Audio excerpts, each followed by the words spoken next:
All right, joining us now to talk more about this, the newest aircraft and what it's going to be used for, is former naval aviator and founder of Three Wire Solutions, Brian Sunshine Sinclair. You like that weather forecast? I very much so. Good morning, Jake. Good morning. Good to see you again. Likewise. You saw the unveiling. What did you think? Tony Stark, was he around there? You know what I'm saying? So it was very dramatic, but I think they were sending a message to probably Russia and China. But hey, here's the latest and greatest. Get ready. Yeah. This the airframe looks remarkably like the B-2.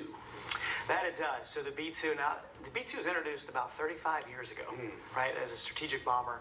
And this one now, we haven't seen this one sitting next to a B-2, so we don't know the relative size. But if you look at the landing gear, it seems to be smaller.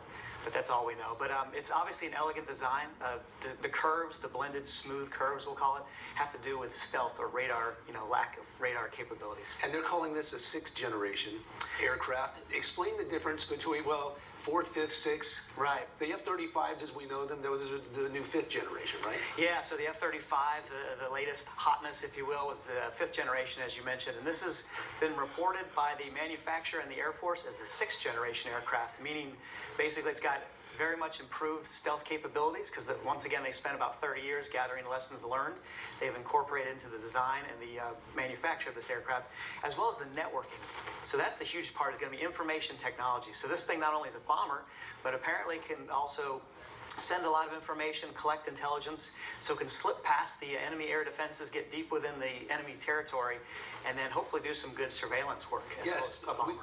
It's referred to as a bomber, but this is like a sixth generation vigilante or something, one of a recon that takes pictures and probably can get really high up too. I was going to say, and it probably has capabilities to talk to satellites, maybe control drones, and there's actually talk of this eventually becoming an unmanned drone, if you will. So it could be a long-range stealth nuclear drone. How many on board? I'm thinking two. We haven't seen the final analysis. They haven't showed us the inside of the cockpit yet. Oh, yeah.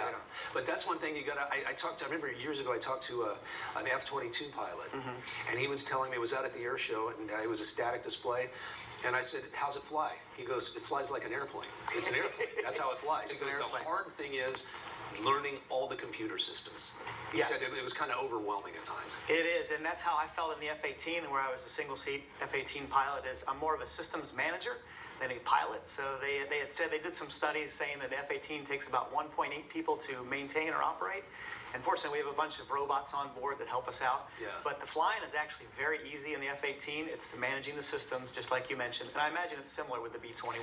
As far as bombing missions, is this a long-range bomber, a medium-range? What do we know? This is a long-range bomber. It looks pretty smooth, probably slips through the air, if you will. Has aerial refueling capabilities, so it can stay aloft for quite a long time. Wow. Its predecessor, the B-2, used to take off from Missouri and head about 36 hours over to Afghanistan to drop bombs. So this thing and then come back. And then come back, yes. This thing probably has about the same legs. Wow.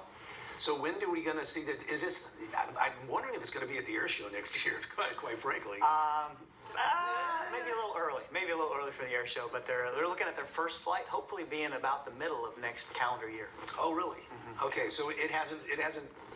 We don't know its airworthiness at this point? No, it hasn't flown. They've done a lot of simulator analysis, so computer-based stuff. But right now there are there are apparently six copies that are in their final stages of production, of which we saw one unveiled last night. But they still have a lot of ground testing and systems testing to do before the first flight. Wow. All right. Anything else you want to tell us about it? I know you've researched it. No, it's just it's obviously heralding a new era, we'll say, of strategic bombers. And I think what we did, I joked about Tony Stark, but basically we're sending a message to Russia and China of, hey, we've upped the game. Wow. I remember as a kid at Miramar, they'd let me climb into the F-14 cockpits, and I remember all those old steam gauges. Yeah, no longer. Now they're glass. They're touchscreen and glass. Touch screens, like flying iPads. What you wouldn't give for one more hop, huh? Absolutely, you know it. That or the F-35, yeah, but I'm a has-been at this point. Well, not in our book.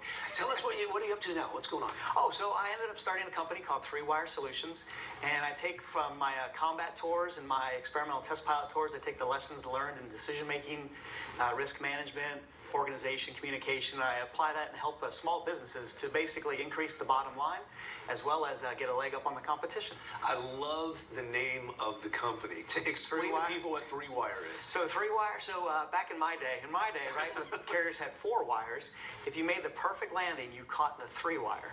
So what I'd like to do here is help those small companies to make the perfect landing amongst their sea of troubles. And you got graded on those landings. I did. Each and every one was Everyone graded. gets graded. You're always Sir, going you know for the 3.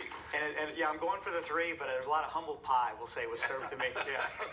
Brian Sinclair, hey, great to see you, Brian. Thanks You for too, coming in. Jason. Appreciate you coming in, really do. Yes. Well,